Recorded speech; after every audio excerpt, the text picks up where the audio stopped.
Assalamualaikum warahmatullahi wabarakatuh. Perkenalkan, nama saya Harinisa, NIM 260 350 1030, mahasiswa Pendidikan Sosiologi Fakultas Ilmu Sosial Universitas Negeri Makassar, dengan mata kuliah Teori Sosiologi 2. Di sini saya akan menjelaskan tentang teori konstruksi realitas sosial atau Social Construction of Reality. Konstruksi sosial memiliki arti yang luas dalam ilmu sosial. Hal ini biasanya dihubungkan pada pengaruh sosial dalam pengalaman hidup individu. Asumsi dasarnya, realitas adalah konstruksi sosial dari Berger dan Luckmann. Selanjutnya, dikatakan bahwa konstruksi sosial memiliki beberapa kekuatan. Pertama, peran sentral bahasa memberikan mekanisme konkret di mana budaya mempengaruhi pikiran dan tingkah laku individu. Kedua, konstruksi sosial dapat mewakili kompleksitas dalam suatu budaya tunggal, di mana ini tidak mengasumsikan keseragaman. Ketiga, hal ini bersifat konsisten dengan masyarakat dan waktu. Di sini saya akan mengambil contoh, yaitu masalah gender dalam perspektif konstruksi sosial. Masalah gender dalam uraian tentang program pengembangan masyarakat maupun pembangunan hampir semuanya membicarakan hal tersebut, khususnya di Indonesia. Berbicara mengenai konsep gender, harus dibedakan kata gender dengan jenis kelamin. Kata jenis kelamin merupakan pensifatan atau pembagian dua jenis kelamin manusia yang ditentukan secara biologis. Gender berbeda dengan jenis kelamin. Jenis kelamin biologis merupakan pemberian, sedangkan gender adalah konstruksi sosial.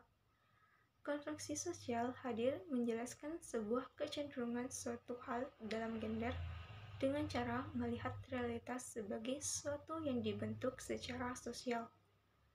Konstruksi sosial menekankan mengenai bagaimana suatu diketahui dan diimplementasikan dalam aktivitas sosial. Berger mengemukakan 3 tahap dalam proses konstruksi sosial, yaitu eksternalisasi, objektifikasi, dan internalisasi. Eksternalisasi adalah proses manusia membangun tatanan kehidupan atau proses penyesuaian diri dengan lingkungan. Sebagai konstruksi, budaya gender terbentuk dari sejarah pengalaman manusia yang diinterpretasikan dan dimaknai berdasarkan pengetahuan yang dimiliki. Menurut Berger, proses eksternalisasi merupakan antropologis yang mendasar dan memungkinkan berakar pada lembaga biologis manusia. Perempuan dengan fungsi reproduksinya diasosiasikan dengan domestik dan laki-laki dengan lingkungan publik, sehingga mengakibatkan timbulnya hubungan hierarkis, yakni laki-laki dianggap sebagai superior dan perempuan inferior. Objektifikasi merupakan proses menjadikan sebuah tatanan kehidupan oleh manusia sebagai suatu realitas yang terpisah dari subjektivitas isinya, dan proses ini terjadi ketika dunia intersubjektif dilembagakan atau mengalami proses institusional. Langkah awal institusional yaitu proses pembiasaan. Tindakan berpola yang sudah dijadikan kebiasaan akan membentuk lembaga milik bersama. Lembaga inilah yang kemudian mengendalikan dan mengatur perilaku manusia.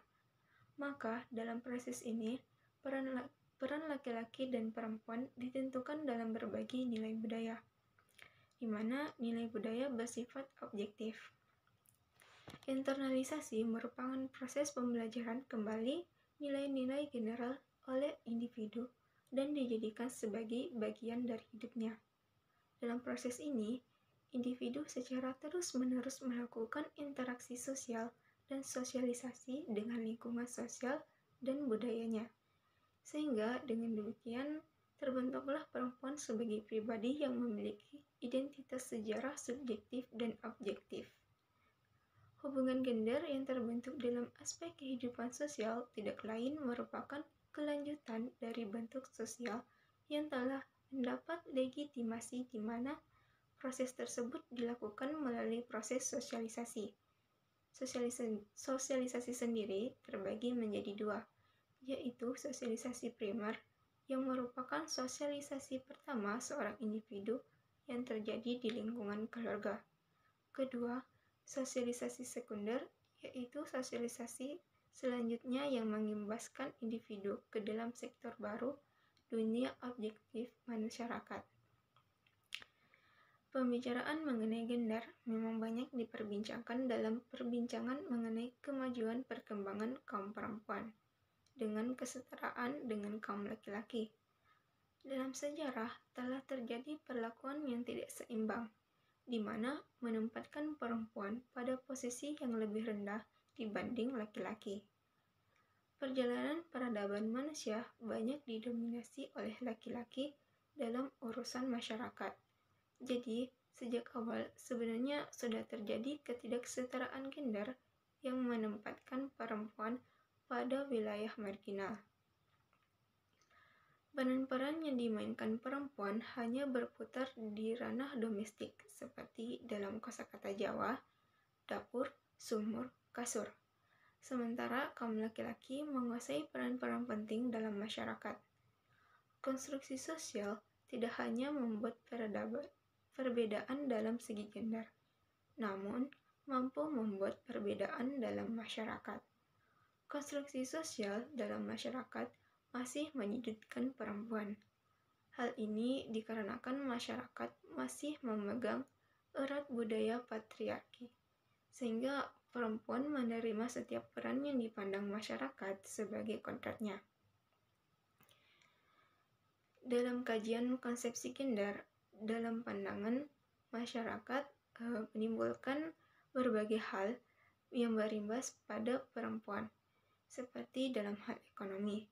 Jika satu keluarga tidak memiliki kecukupan dalam perekonomian, maka hal pertama yang dikorbankan adalah anak perempuan. Karena masyarakat memandang bahwa kodrat atau peran perempuan adalah reproduktif, yaitu mengurus rumah, memasak, dan melahirkan. Sama halnya dalam dunia kerja. Perempuan kerap kali disepelekan karena hanya dianggap sebagai pelengkap.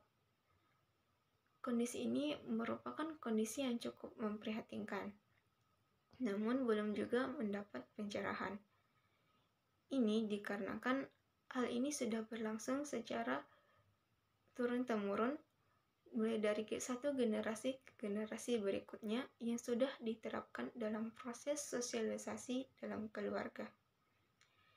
Mungkin cukup sekian yang dapat saya sampaikan. Saya Irin Nisa undur diri. Wassalamualaikum warahmatullahi wabarakatuh.